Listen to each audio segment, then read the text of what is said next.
The PlayStation 3 and Xbox 360 had so many great games, but some just fell very under the radar. In this video, we'll be covering 10 awesome PS3 and Xbox 360 games you may have missed. Now for this list, we'll only be covering games that appeared on both platforms, so with that being said, let's get right into this. Number 10, the Saboteur. Open world games are now one of the most popular genres in gaming, so maybe the Saboteur would have fared better now than it did back in 2009, but I digress. The game was a very unique World War II game set in France. The art direction is very different, and while some may be turned off by the black and white visuals, it really works for the game. Mechanically, the game is a bit unpolished and the story has its inconsistencies, but the unique quality Saboteur brings outweighs the negatives.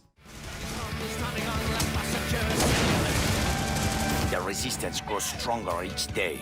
Wherever there is a will to fight, our patriot soldiers will stand ready to strike.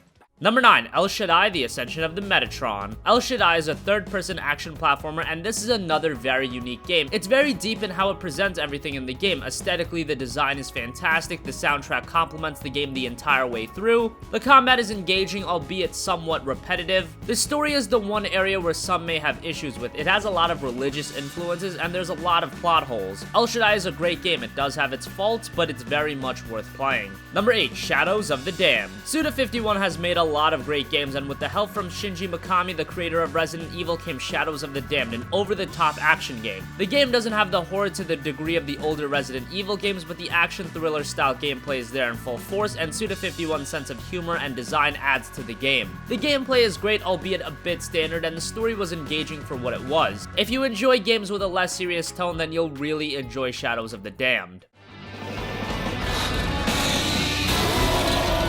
My name is Garcia Hotspur, hunter of demons. My wrath is your hell.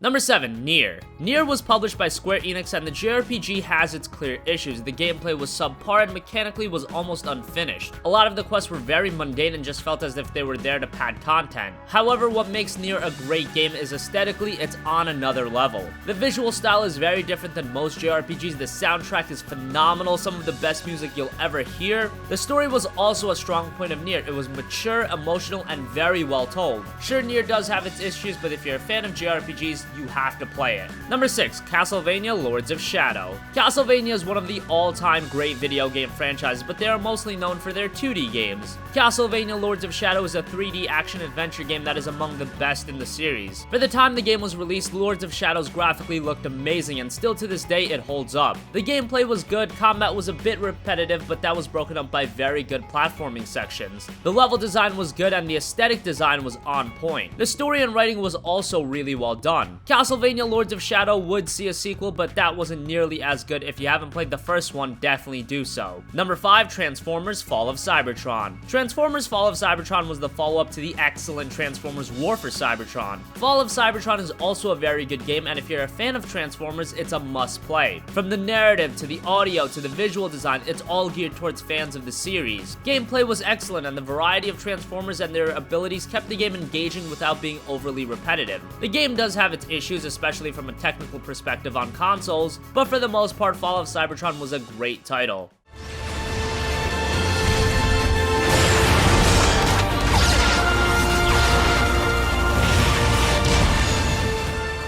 Number 4, Enslaved Odyssey to the West. Enslaved Odyssey to the West is a post-apocalyptic action-adventure platform, but unlike a lot of post-apocalyptic games which have dark and drab settings, Enslaved actually has a very colorful and vibrant world. The strength of Enslaved was its gameplay. The combat was very well done and extremely stylish. The platforming sections were also good and kept the pacing in check. As I said earlier, from a visual perspective, it's very colorful and vibrant. And the gorgeous sceneries to the great environments, Enslaved is a very good-looking game. The storytelling is different and a bit more intricate. The two characters piloting this story, Monkey and Trip, also have great interactions with one another, keeping the player invested at nearly all times. In every area, Enslaved delivers. It's a very good game.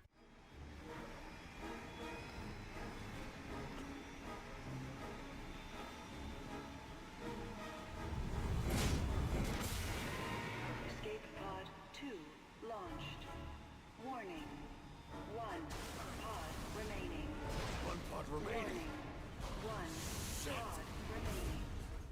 Number 3, Kingdoms of Amalur: Reckoning. It's shocking to me that Kingdoms of Amalur didn't garner more attention because it seems like a title that gamers would be all over. An open-world RPG with God of War style fast-paced action gameplay seems like a winner of a formula. Unfortunately, that was definitely not the case, at least from a commercial standpoint. But that's irrelevant now. Let's talk about the game and what a game Kingdoms of Amalur was. The gameplay was awesome and one of the most enjoyable open-world RPGs from that standpoint. It does get a bit repetitive, but for the most part, it's a blast. The environments were great for the time and the story was good for what it was. The game had some issues, but for the most part, it's a very competent and complete open-world RPG.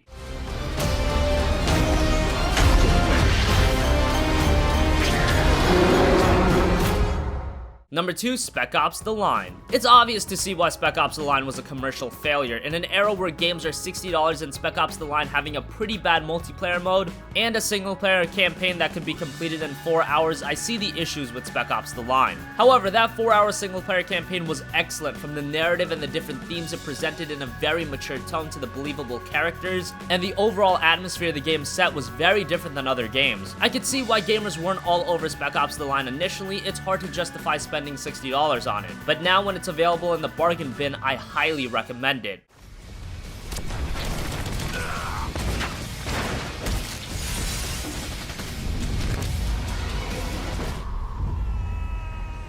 And finally, number 1, Vanquish. Platinum Games are now regarded as one of the top development studios in the world, known for making some of the best action titles from Bayonetta to Metal Gear Rising to Vanquish. Vanquish was an over-the-top, fast-paced third-person shooter that was one of the most exhilarating and empowering games you'll ever play. However, just like Spec Ops: The Line, the game is very short, being able to be completed in around 5 hours, so I understand why gamers were hesitant to pay $60 for it. But for its great sci-fi design, fast-paced gameplay, now I could easily recommend it, and it's a game everyone should play. So that wraps up our countdown of 10 awesome PS3 and Xbox 360 games you might have missed. What do you think? Did you play any of these games? If so, what did you think of them? Comment your thoughts down below. Thank you for watching, and goodbye.